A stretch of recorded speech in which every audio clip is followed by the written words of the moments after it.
কোনোভাবেই যেন তাপমাত্রা কমার লক্ষণ নেই, যার ফলে আরও এক সপ্তাহ গরমজনিত অস্বস্তি লক্ষিত হবে কলকাতা সহ সমগ্র দক্ষিণবঙ্গ জুড়ে। উত্তরবঙ্গের দার্জিলিং ও কালিম্পংয়ে বৃষ্টির দেখা মিললেও মালদা ও 2 দিনাজপুরে অস্বস্তিকর গরম বজায় থাকবে। আসলে দক্ষিণবঙ্গের তাপপ্রবাহের যে পরিস্থিতি, তাতে উন্নতির কোনো সম্ভাবনা নেই। এই মুহূর্তে আগামী এক সপ্তাহ আরও 1 ডিগ্রি তাপমাত্রা কমার সম্ভাবনা থাকলেও থাকতে পারে। তবে এই কমার অবস্থা লক্ষিত হতে পারে মঙ্গলবার, কিন্তু বুধবার থেকে ফের কোথাও 1 ডিগ্রি আবার কোথাও 2 ডিগ্রি তাপমাত্রা বাড়ার সম্ভাবনা রয়েছে। এদিকে তীব্র তাপপ্রবাহের সম্ভাবনা রয়েছে পূর্ব মেদিনীপুর, দক্ষিণ 24 পরগনা ও পশ্চিম বর্ধমান জেলায়। কলকাতার ক্ষেত্রে অস্বস্তিকর গরমজনিত অবস্থা লক্ষিত হবে। বুধবার থেকে তাপমাত্রা 40 থেকে 41 ডিগ্রি সেলসিয়াস থাকবে কলকাতায়। আর সমগ্র দক্ষিণবঙ্গে আপাতত বৃষ্টিপাতের সম্ভাবনা নেই, শুধুমাত্র 2-1 জায়গায় হালকা ধরনের বৃষ্টির দেখা মিললেও মিলতে পারে। উত্তরবঙ্গের ক্ষেত্রে যদি ধরা যায়, তাতে মালদা ও 2 দিনাজপুরে অস্বস্তিকর গরম বজায় থাকবে। 24 তারিখ থেকে উত্তরবঙ্গের কয়েকটি জেলায় তাপমাত্রা বাড়বে। তবে এদিন তাপপ্রবাহ ছিল পূর্ব মেদিনীপুর, দক্ষিণ 24 পরগনা ও পশ্চিম বর্ধমান জেলায়। আবার আজকের মতো অবস্থা থাকবে মঙ্গলবারও, আর বুধবার থেকে এই তাপমাত্রা আরও খানিকটা বেড়ে যাবে।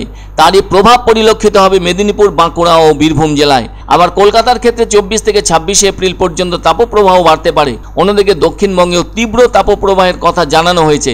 বিশেষ কারণ হচ্ছে বঙ্গোপসাগর থেকে জলীয় বাষ্পের সেভাবে প্রবেশ বাংলার ভেতর না ঘটায় এ ধরনের তাপমাত্রার সম্ভাবনা দেখা দিয়েছে। চলতি এপ্রিল মাসেই 3 দিনে 40 ডিগ্রি পার করেছে তাপমাত্রা, যা কিনা 19 থেকে 21 এপ্রিল পর্যন্ত। 20 এপ্রিল ছিল 40.8 ডিগ্রি সেলসিয়াস তাপমাত্রা। এদিকে 1980 সালের এই এপ্রিলেই তাপমাত্রা রেকর্ড করা হয়েছিল 41.7 ডিগ্রি সেলসিয়াস, যার ফলে এখন যেটা চলছে তা কিন্তু কোনোভাবেই সর্বকালীন রেকর্ড নয়। তবে এপ্রিল মাসে গরমের এমন অদ্ভুত স্পেল পাওয়াই যায় কলকাতা সহ দক্ষিণবঙ্গের জন্য। মনে রাখা দরকার, 2023 সালের এপ্রিল মাসেই দক্ষিণবঙ্গের জেলাগুলিতে 5 দিন গরমের স্পেল ছিল। এদিকে আগামী 7 দিন কিন্তু কলকাতা সহ দক্ষিণবঙ্গে তাপপ্রবাহ চলবে। আর এদিন এক সাংবাদিক সম্মেলনে এসব কথা জানালেন আলিপুর আবহাওয়া দপ্তরের অধিকর্তা সৌরিশ বন্দ্যোপাধ্যায়। তবে শনিবার ওড়িশার বারিপদার তাপমাত্রা ছিল 45.2 ডিগ্রি সেলসিয়াস, যা কিনা স্বাভাবিকের থেকে 7.1 ডিগ্রি বেশি ছিল। অন্যদিকে ওই দিনই বাঁকুড়ার তাপমাত্রা ছিল 44.6 ডিগ্রি সেলসিয়াস, যা কিনা স্বাভাবিকের থেকে 6.6 ডিগ্রি বেশি ছিল। তবে শনিবার রাজ্যের মধ্যে সবচেয়ে বেশি তাপমাত্রা 45.1 ডিগ্রি সেলসিয়াস লক্ষিত হয়েছিল পানাগড়ে, যা কিনা স্বাভাবিকের থেকে 8.3 ডিগ্রি বেশি। ঝাড়খণ্ডের ডালটনগঞ্জের তাপমাত্রা ছিল 43.6 ডিগ্রি সেলসিয়াস, যা কিনা স্বাভাবিকের চেয়ে 3.7 ডিগ্রি বেশি। ছত্তিশগড়ের রাজনন্দা গাঁওতে ছিল 43 ডিগ্রি সেলসিয়াস, যা কিনা স্বাভাবিকের থেকে 7.6 ডিগ্রি সেলসিয়াস বেশি। তবে আগামী শুক্রবার পর্যন্ত দক্ষিণবঙ্গ জুড়ে চলবে তাপপ্রবাহ।